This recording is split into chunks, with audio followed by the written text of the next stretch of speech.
देख रहे हैं सत्यमेव न्यूज, हमेशा सच के साथ। आज विश्व दुर्लभ रोग दिवस के अवसर पर रेयर डिजीज इंडिया फाउंडेशन और nodal centre for rare disease के जेके लोन अस्पताल के संयुक्त तत्वावधान में अवेयर फॉर रेयर कार्यशाला का आयोजन किया गया। इस कार्यशाला में चिकित्सकों, स्वास्थ्य कर्मियों, मरीजों और मरीजों के परिजनों ने बढ़ चढ़कर भाग लिया।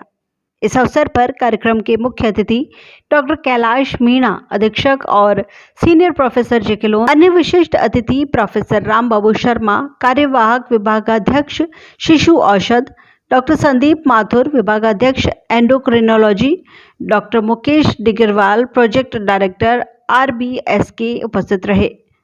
इस कार्यशाला के आयोजनकर्ता doctor Priyanshu Mathur, in-charge NCRD JK Lon, doctor Manisha Goyal, medical geneticist JK Lon, doctor Lokesh Goyal, nodal officer Rajsambal crowd funding portal और सौरभ सिंह, अध्यक्ष और संस्थापक रेयर डिजीज इंडिया फाउंडेशन ने पोस्टर विमोचन किया। कार्यशाला का उद्देश्य चिकित्सकों, चिकित्सा कर्मियों और मरीजों में दुर्लभ रोगों के प्रति जागरूकता को बढ़ाना था। विश्व भर में लगभग 7,000 तक दुर्लभ रोगों की पहचान हो चुकी है और विश्व में 6 से 8% आबादी इन बीमारियों से ग्रसित है। कार्यशाला में आए चिकित्सकों ने इन रोगों की सांख्यिकी और इनके शीघ्र निदान और उपचार की महत्ता के बारे में बताया। सत्यमेव न्यूज के लिए डेस्क रिपोर्ट। जानकारियाँ दी। आज हम लोगों ने जयपुर के इस ऑडिटोरियम में हम लोगों ने एक पोस्टर का विमोचन भी किया जिसका थीम था अवेयर फॉर रेयर। तो इस माध्यम से हम लोगों ने लोगों को जागरूक करने की कोशिश की।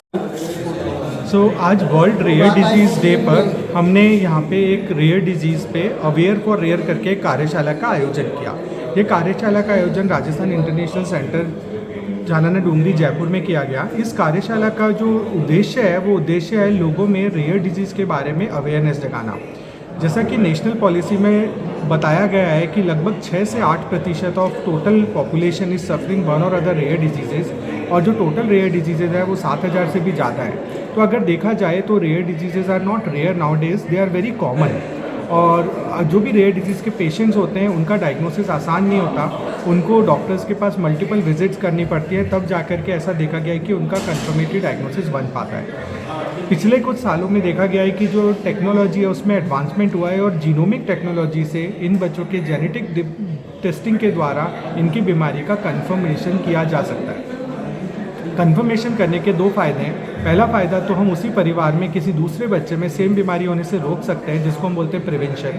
उसके लिए आजकल प्रीनेटल डायग्नोस्टिक टेक्निक्स है, जिसमें बच्चा जब मदर के पेट में भ्रूणावस्था में होता है तभी हम ये पता लगा सकते हैं कि उस बच्चे को जेनेटिक विकार होने की संभावना है या नहीं। दूसरा इसका फ़ायदा है कि अभी जितनी भी नई दवाइयाँ बन रही है दुनिया में, वो इस चीज़ पे बन रही है कि बच्चे के जो जेनेटिक विकार है उसमें कौन सा पाथवे अफेक्ट हुआ है। अगर हम उस पाथवे की पैथोफिजियोलॉजी को आइडेंटिफाई कर पाते हैं और पाथवे का करेक्शन कर पाते हैं तो हम उन बच्चों की जीवन की गुणवत्ता में सुधार कर सकते हैं और उनमें मृत्यु दर काफ़ी हद तक कम कर सकते हैं।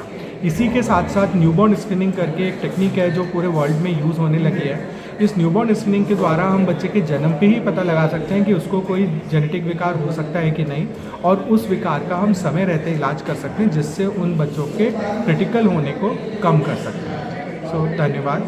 इंफॉर्मेशन, एंटरटेनमेंट, एम्प्लॉयमेंट, एजुकेशन और लेटेस्ट न्यूज YouTube पर देखने के लिए सब्सक्राइब करें सत्यमेव न्यूज और प्रेस करें यहाँ बने बेल आइकन को, ताकि आप हमेशा हमारे हर वीडियो से अपडेट रहें।